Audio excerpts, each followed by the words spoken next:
Bonsoir à tous, bienvenue dans votre journal. Les titres de ce 24 septembre. Où en est l'emploi en Touraine? Dans quel secteur faut-il prendre des mesures en urgence? Le MEDEF Touraine cible les problèmes et cherche des solutions.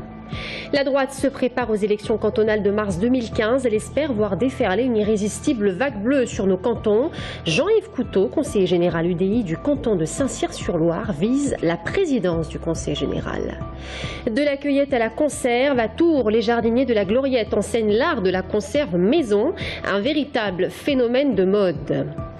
Bonsoir à tous, et on ouvre ce journal par les chiffres du chômage. Légère embellie au niveau national, nette dégradation en revanche dans nos départements, particulièrement en Indre-et-Loire. Regardez où le nombre de chômeurs a fortement progressé le mois dernier, plus 1,1%. Toutes les catégories de chômeurs sont concernées, mais principalement les jeunes, plus 2,6% chez les moins de 25 ans. L'Indre-et-Loire est le département de la région centre où le chômage a le plus progressé au mois d'août. Et pendant ce temps-là, le MEDEF livrait aujourd'hui ses propositions phares pour relancer l'emploi. En Touraine, son président Claude Paris recevait les représentants des différents secteurs d'activité pour remettre les choses à plat. Où en est l'emploi en Touraine? Si la banque et le tourisme se portent relativement bien, le bâtiment est en crise. Quelle stratégie faut-il mettre en œuvre sur nos territoires pour recréer de l'emploi? On voit tout cela avec Anaïs Michaud. L'adage est bien connu, quand le bâtiment va, tout va. Mais en Touraine, les chiffres du secteur sont plutôt alarmants. C'est 450 emplois qui ont été perdus depuis le début de l'année, une quinzaine d'entreprises en liquidation judiciaire et plus d'une trentaine qui sont en cours de redressement judiciaire actuellement. Des carnets de commandes qui peinent à se remplir du côté des travaux publics également, avec de moins en moins d'appels d'offres. S'il y a toujours autant de routes à refaire par exemple, le budget des collectivités, lui, n'est plus le même. 1 million d'euros, c'est 10 emplois. Voilà. Une collectivité qui va baisser de 10 millions d'euros, c'est 100 emplois. Ce que ça représente à peu près en termes de travaux publics. Beaucoup d'entreprises sont inquiètes sur l'activité pour la fin 2014, donc c'est-à-dire sur les quelques mois qui restent, le dernier trimestre qui reste, et même sur le mois qui va démarrer, c'est-à-dire le mois d'octobre, puisque certaines n'ont pas encore l'activité nécessaire pour faire travailler tous leurs employés au mois d'octobre. Le lancement de grands chantiers comme la poursuite du périphérique Tourangeau pourrait redonner un peu d'air à certaines entreprises, mais il reste urgent d'agir pour préserver ces emplois non délocalisables. À l'opposé, d'autres domaines continuent à recruter, le tourisme, la viticulture, l'industrie ferroviaire et aéroportuaire, l'aide à la personne ou encore les banques. Il y a eu des vagues de recrutement qui ont été massives dans les années 70, avec donc des collaborateurs qui partent aujourd'hui à la retraite et que nous remplaçons en accueillant de nouvelles personnes. En un an, tout secteur confondu, 25 000 offres ont été pourvues dans le département. Il y a un vivier d'offres constant en Touraine dont on se félicite et donc finalement un marché de l'emploi qui est morose mais qui, cela dit, tient toujours en Touraine à une certaine attractivité des territoires. Mais il reste aussi des offres non pourvues, notamment dans le bâtiment, les travaux publics, l'industrie ou encore le commerce.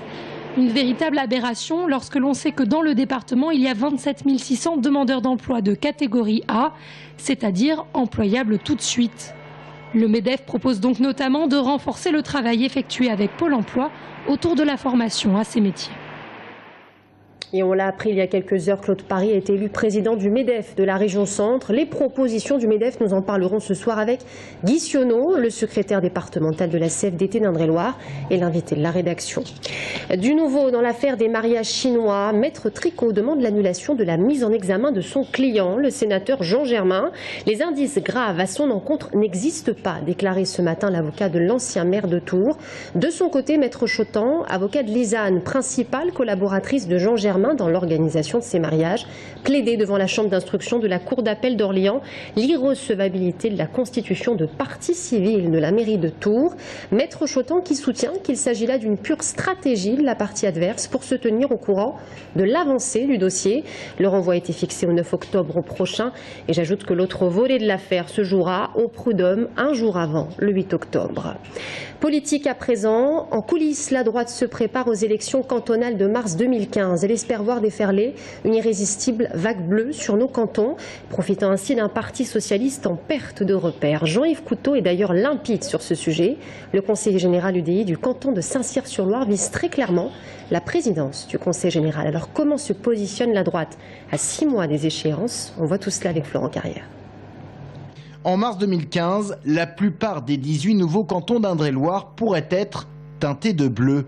Un raz-de-marée à droite, beaucoup l'attendent, et certains pensent déjà à ce que l'on appelle le troisième tour, l'élection du président de l'instance départementale. Je suis candidat à la candidature, c'est vrai, avec d'autres, j'imagine, et puis on choisira celui qui emporte la mise. J'ai été d'un côté de la barrière et de l'autre. Pendant 10 ans, j'ai dirigé un département voisin au niveau des services et j'ai essayé d'accompagner les élus au mieux. Pendant 10 ans, j'ai été directeur de cabinet au conseil régional. Jean-Yves Couteau déclarait, d'autres pressentis, à commencer par l'UMP Jean-Gérard Pommier. De son côté, Pierre Louot ne dit ni oui ni non. Difficile de s'imaginer à la tête d'un conseil départemental, à l'avenir plutôt incertain. J'ai une certaine légitimité comme ayant présidé le groupe d'opposition depuis 6 ans. Alors après, tout ça va se discuter. Travaillons d'abord à une liste de rassemblement UMP-UDI et ensuite, eh bien, lorsque nous aurons trouvé tous ces candidats, eh bien, ensemble, on essaiera de définir qui tire cette liste. Première étape, on tire la liste pour être potentiellement président et ensuite, après les élections, on élira le président. Mais la première étape s'annonce plutôt ardue, car cette vague bleue annoncée aiguise les appétits à l'UDI comme à l'UMP, avec un risque d'embouteillage dans certains cantons, comme à Tours, où plusieurs adjoints de la ville se disputent la même place. Sans compter que la fusion des cantons pose également la question des sortants, comme dans le sud du département, où UMP et UDI vont devoir s'entendre. Première force d'opposition au département devant l'UMP, mais à la faveur de cette prochaine élection, le rapport de force entre les deux formations politiques pourrait s'inverser, d'où l'importance des négociations actuelles pour asseoir tel ou tel candidat sur chaque canton. Et Nicolas Sarkozy attendu de pied ferme à Saint-Cyr-sur-Loire. Le candidat déclaré à la présidence de l'UMP pourrait être accueilli par la fédération le 15 octobre prochain. L'ancien chef d'État compte de soutien de poids dans le département. Les députés Philippe Briand et Claude Greff. On compte d'ailleurs 4000 adhérents au sein de la fédération. Et sans grande surprise, le nom de Nicolas Sarkozy devrait ressortir à l'occasion du vote électronique qui se tiendra en novembre. J'ajoute que 2 autres candidats devraient se déplacer à Saint-Cyr-sur-Loire. Hervé Mariton et Bruno Le Maire, élus et militants, se mettent en ordre de marche à Château-Renaud en Indre-et-Loire, une toute première antenne de l'Union de la France Forte.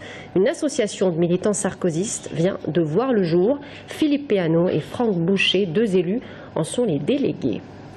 On s'intéresse ce soir à ces femmes et ces hommes qui font le choix de se mettre au service des autres, les bénévoles. Près d'un tiers des Français donnent de leur temps gratuitement au sein d'associations humanitaires, sportives ou encore de loisirs. Et pourtant, ces associations ont de plus en plus de mal à trouver des volontaires qui s'engagent sur la durée. C'est pour cela que le gouvernement a fait de l'engagement bénévole une grande cause nationale en 2014. En Touraine, les journées du bénévolat se tiendront tout au long du week-end à l'hôtel de ville de Tours, où une centaine d'associations répondront présentes. On prend la direction de Saint-Pierre-des-Corps où nous avons rencontré 2 bénévoles à la Banque Alimentaire. Romain Delville.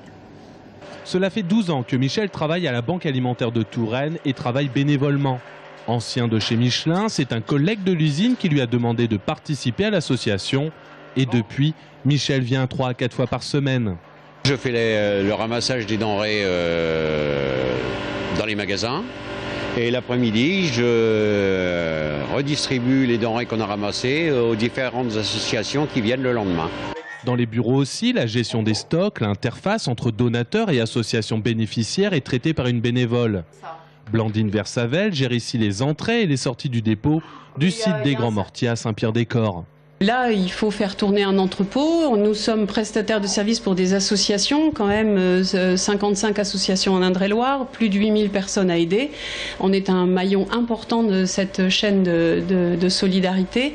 On a parmi nous, dans notre groupe, un prospecteur dont le rôle, c'est ça, c'est d'aller voir les donateurs potentiels et de les convaincre que c'est important de lutter contre le gaspillage et de mettre dans la chaîne de solidarité suffisamment de denrées pour que les bénéficiaires puissent avoir une alimentation équilibrée. Pour la grande collecte de fin novembre, la Banque Alimentaire recrute tous azimuts et ce sera l'occasion pour certains d'un premier pas dans le bénévolat. De la cueillette à la conserve, à Tours, les jardiniers de la Gloriette enseignent l'art de la conserve maison. Bio et nettement moins cher, les conserves maison sont devenues un véritable phénomène de mode ces dernières années. Les ateliers se multiplient. Audrey Champignon. Sirop de menthe ou de basilic, courgettes à l'huile ou encore confiture de rhubarbe. Pas besoin d'être un chef étoilé pour réussir soi-même ses conserves. Grâce à cet atelier pratique animé par les jardiniers de la Gloriette à Tours, pour 8 €, chacun peut venir s'initier au fait maison. On n'aura pas la couleur du sirop que vous achetez dans le commerce. Parce qu'il n'y a pas de colorant. La tisane, quand vous faites une tisane, regardez, c'est pas compliqué notre sirop. Il va avoir la couleur de la tisane, à peu près. Un sirop de menthe jaune, du basilic rouge. Pour les marmitons en herbe, cet atelier est l'occasion de faire quelques découvertes, mais aussi de se replonger dans la cuisine d'antan. Je pense qu'on revient à des choses voilà, que nos grands-mères connaissaient. Et puis c'est aussi effectivement la fierté de faire les choses maison. Et puis aussi, je pense que c'est plus économique, quoi. Économique, car les conserves, c'est également une façon de ne pas gaspiller, de consommer intelligemment en respectant les saisons.